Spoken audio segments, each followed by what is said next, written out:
William Hill Vegas sponsors Joshua vs White on Sky Sports Box Office.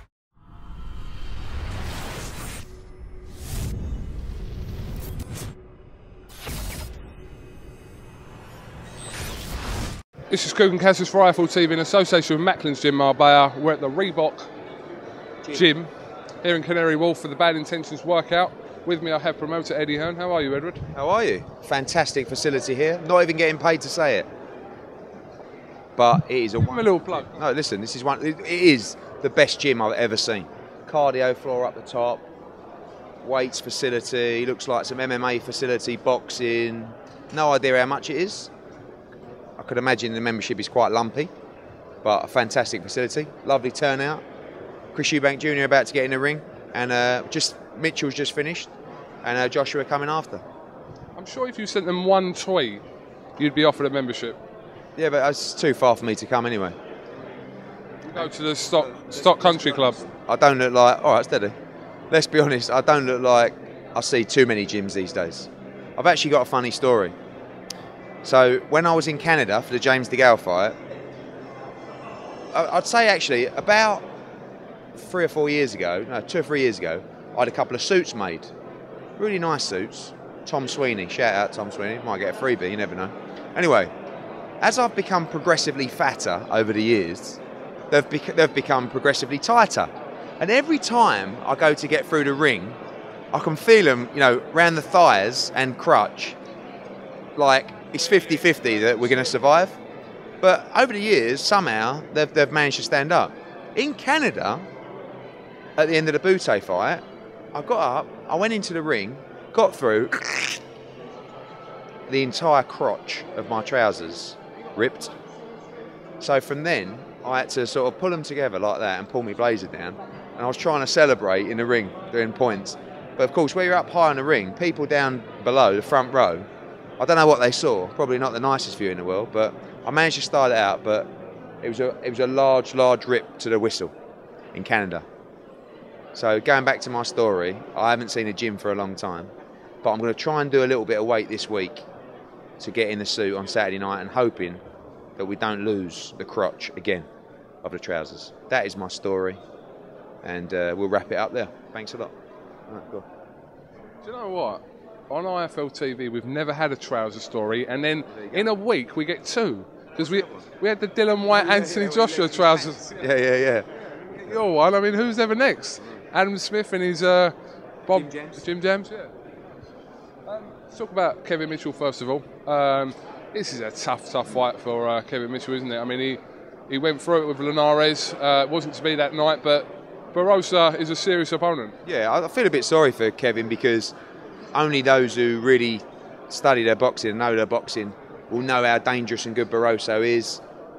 He's got a huge knockout ratio. He's been training for a long time for the Derry Matthews fight. I see it as a 50-50 fight. Give Mitchell the edge, being the home fighter, and I don't think Barroso's ever been in this kind of environment before. 17,000 at the O2, but so much is on the line for Kev. You know, the winner fights Crawler, and that's a fight he fancies, and it's a big fight for him as well.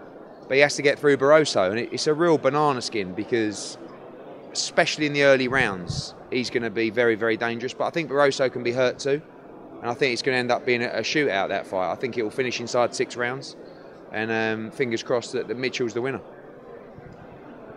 I know, obviously, you being you, that you would have had some sort of forward planning of if Mitchell is to beat Barroso and will face Crawler. When and where would that likely take place? Probably April. Depends, how Kevin comes through the fight. If it's a really tough fight, we might try and slip in a voluntary for Crawler in February or March. But if he gets through okay, we'd look to make that fight in April or May, probably at the MEN. It's not called the MEN anymore, the Manchester Arena.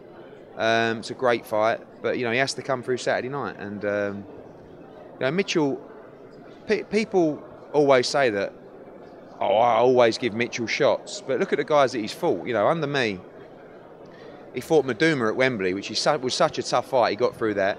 Then I stuck him in with Linares, who's probably the best champion out there. Well, he is the best champion out there. Now he has to fight a knockout artist in Barroso, so he's doing it the hard way. And but he knows what's at the end of the victory against Barroso, which is the Crawler fight. So it's a must-win fight for Kevin Mitchell's career on Saturday night. And you know, I believe he'll do it, but I believe it's going to be very, very difficult, especially in the early rounds. Just going back to our interview from the other day, when you were talking about Brook and Khan, I saw another story. It was actually on Behind the Gloves, where Taz Khan had said that, like, nothing had really been talked about. If that's what he said. Basically, the discussions with Amir Khan's team is my conversation with him at the Callum Smith show, Rocky Fielding show, which was November the 7th. Then a couple of other conversations with some of his team. Then a text from Taz a couple of weeks ago, or no, about a week ago, asking me to call him. Called him, we talked through the Brook fight, and I said that I'll send him some figures, projected figures from the show, which actually I didn't get a chance to do at the end of last week, which will go this week, with a view to meet up this week. Looks like he's coming to the show on Saturday night, and that's been the process of communications. No negotiations in terms of who gets what, or, you know, just we're looking at all the numbers.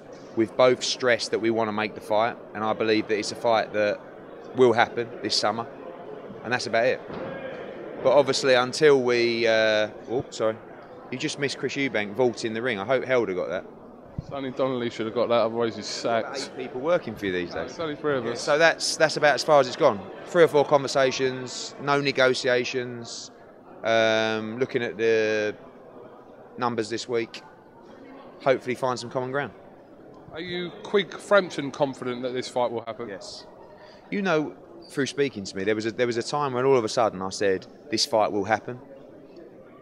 I never said that before. No, what happened was you actually just stopped talking about it. Yeah. And that's when everyone's indication. Talking about it, yeah. But there comes a time where you think, you know, this fight is going to happen, and that came with the Frampton Quigg fight, and that's how I feel now. So maybe I'm wrong. Wouldn't be the first time, but I'm very confident that fight will happen this summer. I heard Derek Chisora has gone to the Sauerlands. With him going to the Sauerlands, obviously leaving Frank Warren, does that make him a future opponent for Anthony Joshua if he was to come through Dillian Whyte? Maybe. I mean, you know, I think he won on Saturday. I think he's got another fight early Jan. You know, if we go down the route of a British title defence, there's probably not many more credible than Chisora. Depends what happens in the world scene as well with the IBF belt. You know, I don't know what's going to happen between Glasgow and Martin. You know, maybe the winner of that's a target as well. I don't know, but obviously all eyes on Saturday night. And if Chisora is a potential fight for next spring, maybe it's not something that I thought, oh, you know, that's the fight for AJ. But obviously, being with the Sauerlands, it's easy for us to make. Do you think they've got a plan to put him in with David Price at some point? I don't know. I don't know what Price's future is. I don't know if he's going to fight again. I don't know when he's going to fight again. I think, but that's a fight I'd like to see, Chisora against Price. You know, as a fan, I think that's a fun fight. And certainly if that fight gets made, then the winner could be in line for Joshua for sure. When are you announcing Groves' opponent again? Well, we're supposed to do it today, but we've got so much going on. It'll be in the next 24, 48 hours. Let's do it now. Come on, tell us what it is. No. I don't do it. No, we've got to sign a contract. You know. All right, well, listen, Eddie Hearn, thanks for talking to TV. Well, I want to talk to you every day this week, and I don't want to... trying to break it up in pieces? I'm trying to break it up. I see that guy's tweets earlier. He said, why do you do such long interviews with Hearn? After 45 seconds, I just want to fall asleep. Just giving him massive publicity. Did you see his profile picture? He was a bit of a hunk. He was like... You bit to that a few times today. Only because I thought it was funny. He was just like, you know. Anyway. All right, well, listen, we will talk to you. We're going to talk to you every day this week, I told you. Might even talk to you later on today. I hope so, mate. That'd be amazing. 175 interviews with you this week. Is that what you've got to do, 170? With you? No, with you.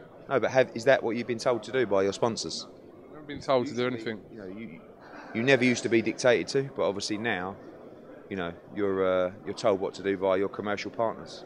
Who tells you what to do? My dad. It's not admit that. Me running it. And Barney. Yeah, and Barney. Big up Barney. Oh, Barney, I'd do anything for Barney. The other day, my old man came in the office and he was like, "What's happening?" I said, "Oh, in boxing, you're juggling about 100 things at the same time." He said, "Yeah, I said, "Dad, seriously, there's so much going on. Don't worry, I'll talk to you another time." He went, "No, well, you know, I like to know what's going on." I said, "Listen, stick to fishing. right? I was in a bit of a foul mood. Anyway, he went but there was 5 or 6 people in the office. He went, ha, ha, ha, ha. Anyway, walked out the office. Phone went about 11:15 that night. He went, all right? I went, yeah. He went, listen, I've been thinking, you took a liberty today. I said, why? He went, telling me to stick to fishing. He goes, I only want to know what's going on. I like to be involved. I said, yeah, I know, but you're so far off the pace on everything. If you're not living and breathing it, it takes so long to explain where we are with everything. So just relax and keep out of it. And it was an interesting conversation. He weren't you might mug your dad off. No, I know, but It's disrespectful, really. Yeah. Do you want to to make an apology to him? Yeah, I'm sorry if you're watching. He does watch as well. Oh, no. Yeah, if you're watching, Dad, please don't dock my pocket money. It was a silly thing to say. It was a throwaway comment, and you're a big part of my heart. Pocket. Eddie, thanks for talking to iFoot TV, and we'll talk to you later on.